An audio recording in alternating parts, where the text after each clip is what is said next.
Hello and welcome back to the Blu-ray review, where I'll be talking about one of RazorwireReviews' latest releases, and that is Sisters, the Brian De Palma film from 1973. And this is an awesome release. I really like the special features on this. And just as a kind of aside, for me personally, when I watch movies, 9 times out of 10, 9.8 times out of 10, I'll go on Wikipedia, IMDb afterwards. I'll look up trivia about the film I just watched, the director who directed it, other films he's made, the actors in it, other films they've been in. They get lost down a rabbit hole of movie information. And this release kind of, and other Arrow video releases, kind of aid you in that, because I watched the film, then I watched the special features, and it kind of just clued me in on everything that I was interested in, particularly Brian De Palma, who's a director I've known about for many years. You know, I've known of certain films he's made, but I hadn't really known that much about him. So when I watched the film Sisters, and when the film was over, I was like, wow, I should really look into Brian De Palma as a director. But then I watched the special features, and there's a whole profile on him, which I thought was just fantastic, and really a welcome bonus feature on this Blu-ray, which for me just really kind of gave me a lot of background information about the director and all the films that he's done. I'll get into that when I talk about the special features, but first of all, the movie itself.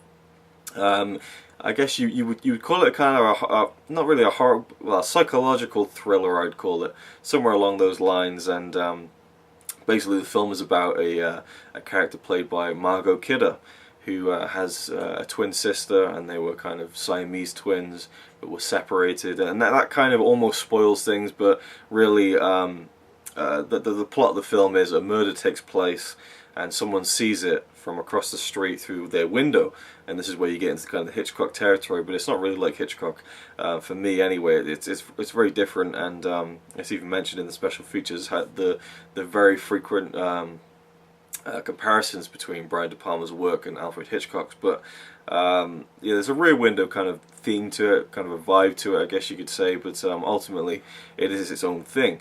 And so yeah, a murder is seen, you know, and I don't want to go too far into the plot, but what I really like was how the film opened. The film opened with the main character played by Margot Kidder, Danielle, and she was in this show portraying a blind woman, and it's kind of a hidden camera, candid camera kind of show, and there's a guy who's kind of given the opportunity, you know, on hidden camera to look at this woman undress because she's blind. And then we cut to, we don't know this when the film starts, but then we cut to like a studio audience, and we see that it's Peeping Toms, and you know, the audience has to, or the guests on the show, they have to vote on whether they think he'll look at her undress, or whether he'll be the gentleman and turn away.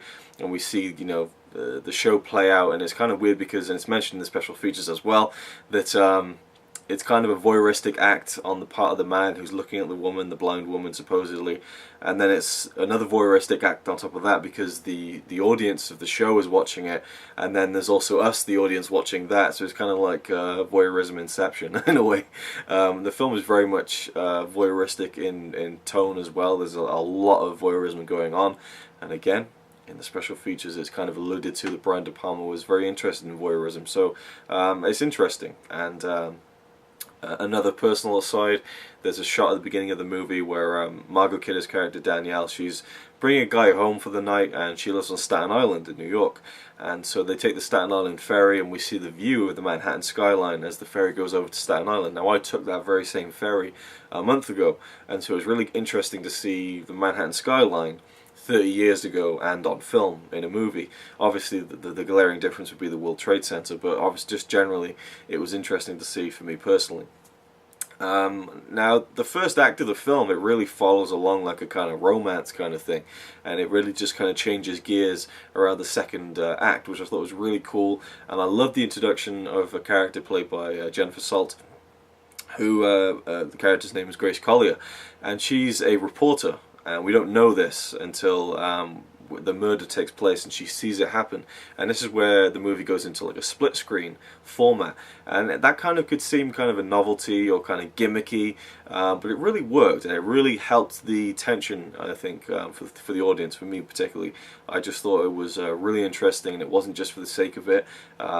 and we got to see the situation play out where, you know, the apartment where the murder had taken place, and what's happening there, and then Grace is kind of part of that on the other side, and then when she's going up to the building with the police, and it's really a great piece of tension, and really well done, really well timed, and I really thought it was a fantastic use of split screen, which you don't really see that much in films.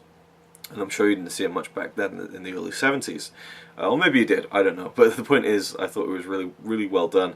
But my favourite part was how we cut to, we don't cut, we have the split screen, we see the guy who's dying, and then we see Grace's character phoning the police. And in the background of her apartment we see these frames across the wall, and they all look identical, and you think, is this a weirdo character or something? But then we get close-up shots of these frames, and they're all articles that she's written. And we see her name by Grace Collier, we see her face, and then it changes and we see different headlines, and the headlines are very indicative of who she is as a character, and we get to learn so much about what her character is all about, you know, what she stands for as a person and what she writes about. And so it really set up the character in one fell swoop in about 5 to 10 seconds, and I thought it was a really interesting way to introduce a character, and I just thought it was a great device to bring that character into the movie. And then it really becomes about her character, Grace's story of trying to kind of solve this murder and kind of you know, push the hand of the police, or just, you know, find it out for herself. And she does her own kind of detective work on it. Some really creepy stuff in this. William Finley plays a fantastic character, a really creepy character, and he did some great work kind of making himself look the part for this, and obviously acting the part as well. And I thought it was that was probably the highlight of the film for me, was his performance and how creepy it gets. I mean, you see his face here on the front. There's like probably one of the best shots in the movie is when he's leaning over Grace during a scene, and yeah, here's the two sisters played by Margot Kidder. I didn't realize that it was Margot Kidder until about halfway through the movie. I thought, that's not Lois Lane, is it? I couldn't believe it, but it was, and she did a good job. She plays a kind of French Canadian character in this, so she does a kind of French accent, but it was really quite convincing, I thought. And the whole story between the Siamese twins, and we get to see this kind of this newsreel about Siamese twins in general, and it's just a really interesting idea to turn into kind of a horror / psychological thriller, I thought. And it was I thought the film was brilliant. I really, really enjoyed it. Couldn't recommend it enough. Just really good, really, really good. I would give the movie probably about 3.5 stars out of 5. I'd almost want to give it a 4, but it's not quite that good, but it was really, really enjoyable, and I definitely going to watch it again. And yeah, I thought it was fantastic. So 3.5 stars out of 5 for the film. And now the Blu-ray itself. I'll talk about the special features first, and then the packaging. The special features. First we have What the Devil Hath Joined Together, Brian De Palma's Sisters, a visual essay by author Justin Humphreys. This is a fantastic piece, probably the best piece on the whole thing, I think, because it was about a 47-minute video essay on the movie itself, its themes, the music, what went into it with you know, the composer, and how the film was brought together, and how it, you know, the inception of it, the writing of it, the directing of it, Brian De Palma's input into it, and the actors, and overall it was just a really in-depth piece that really did the film justice, and I thought it was a fantastic watch.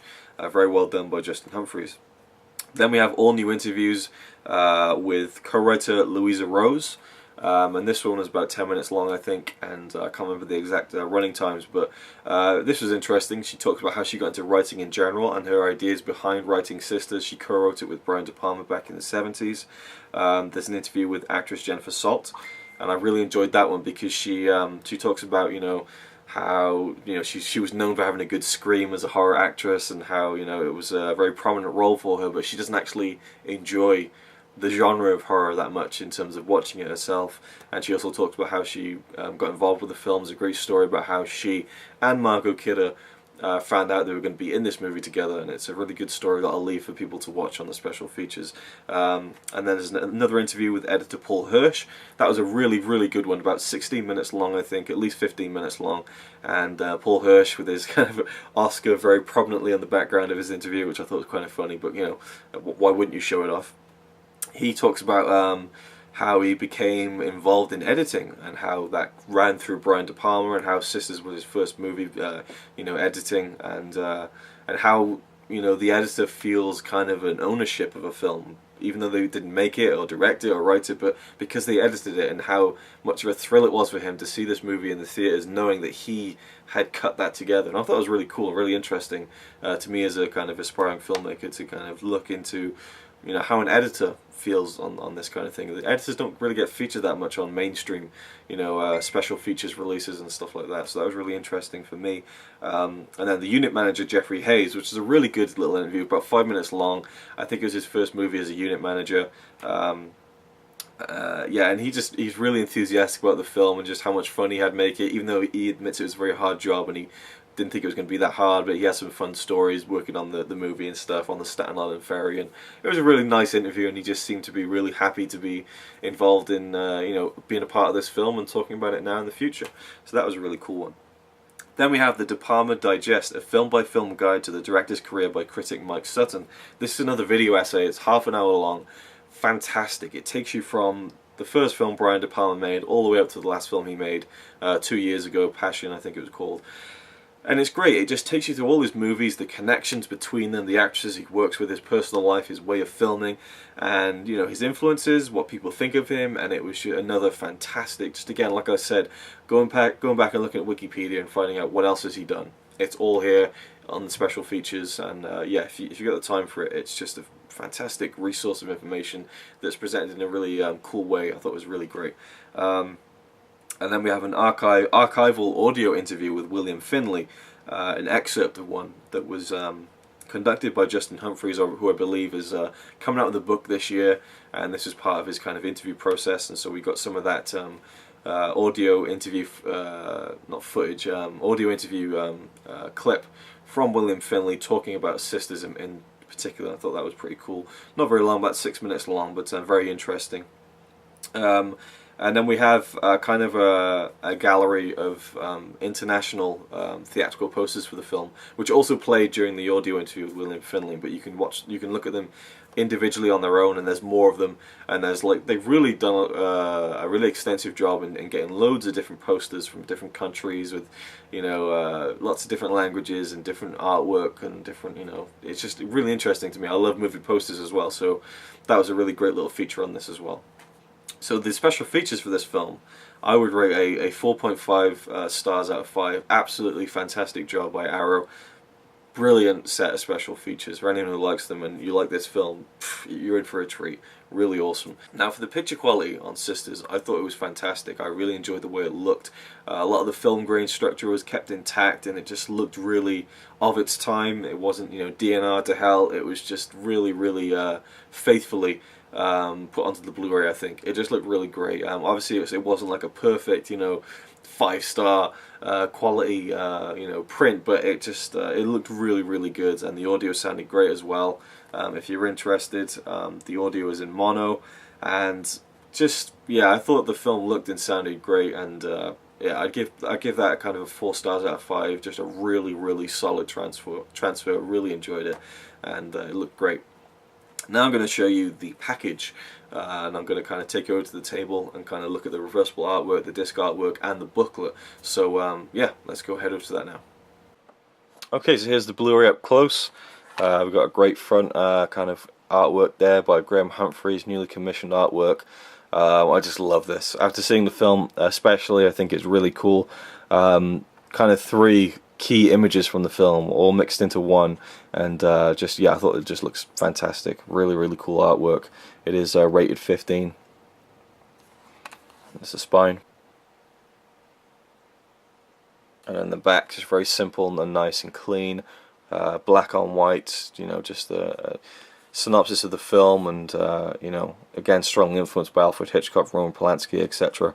And Sisters was the first true Brian De Palma film, and then all the special features are listed here in depth, and cast and credit listing for the film. And then of course we have the feature running time, the aspect ratio 178:1, mono audio, PAL color, English subtitles, and it is region B, and the DVD which comes with this is region 2. So there you go. I really, really like the initial cover for this. Inside we have kind of an art card for Hell Comes to Frogtown, another Arrow release, and on the back we have loads of different cover arts from many of Arrow's Blu-ray releases, which I think are awesome. This is a great little added bonus, I think. Here's the disc artwork for the Blu-ray. I think it's really cool. Again, this is a key image from the film which is used prominently on the front cover, and this is the Blu-ray disc artwork. and this is the DVD disc artwork. I love that it's different, and again, this is another cool shot from the film, that the first introduction of William Finley's character, and instantly you knew that he was going to be a prominent character in the film as soon as you saw him. And here is the booklet. Again, very striking image on the front there. I really like that. It's just a really cool piece of artwork, and then William Finley on the back there. And this is another great booklet. You know, I love these. The inclusion of these in Arrow's releases, they really add some just real depth to the release. You know, aside from actually, you know, the Blu-ray feeling much weightier, it makes you feel like you're really getting just an awesome package about a great film. And yeah, some great pictures from the film, some great articles, and an interview with Brian De Palma, which I found the most interesting in this booklet. Very good read. You know, talks about the film, and yeah, Margot Kidder there. Some great images as well, and this one's quite a thick booklet as well. There's quite a lot of stuff in here. You know, and even like a rare study of Siamese twins in Soviet. I mean, it's quite extensive, and I think they've done a brilliant job. And of course, we have the you know, about the transfer, the production credits, and special thanks, of course. So yeah, great little booklet, awesome. Finally, I'm going to show you the reversible artwork, which is on the other side of the sleeve. So let's have a look at that now. Okay, so here's the alternate artwork for Sisters. I believe this was the original, one of the original poster artworks for the film, Siamese Twins at Birth. What the devil hath joined together, let no man cut asunder. There's an interesting story about this tagline from editor Paul Hirsch on the Blu-ray. The most genuinely frightening film since Hitchcock's Psycho, from Hollywood Reporter. So yeah, I really like this, and it's kind of one of the original movie posters. I think that's a great addition for you to have that choice. And also, it's worth noting there's no age rating on the alternate artwork, because they have no obligation to do that with you know, artwork that you change yourself. That's just kind of shining through because of the light, but there's no 15 logo on the spine of the alternate artwork. So that's pretty cool. And on the back, pretty much identical to the other side, but we now have red to kind of make it stand out a bit more. And yeah, so there we go. I love the alternate artwork for this. I don't know which one I'm going to go with, but I love both. So also, I love that these Arrow Blu-ray releases, they have the clear case, which really makes it stand out and sets itself apart from the rest as well. Makes it feel like a really special edition. So there's Sisters, awesome release. I'll just give you my final thoughts and we'll wrap this up. Okay, so overall, for me, Sisters is a 4.5 stars out of 5 in terms of an overall package. Just fantastic. It's out now, just came out recently. Can't recommend it enough. You know, if you like the film, you're going to love the Blu-ray. Even if you haven't even seen the film or even seen a Brian De Palma film, I definitely still recommend you check it out, because it's a really, really cool psychological thriller with some cool horror elements mixed in. That was a really well-made film, I think. I really was surprised by this. So, Sisters, there you go. Thank you for watching. I'll see you next time. He says he's really cool, but I think he's a tool. Even though I'm sure he's quite nice guy, really. He's a quite nice guy, really.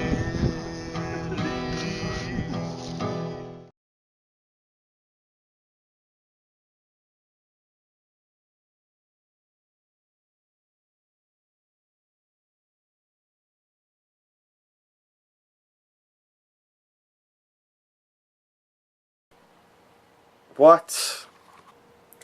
I'm probably 4 stars out of 10. 4 stars out of 10. First of all, we have what the devil. Okay, so here the film grain. I'm not sure if a lot of people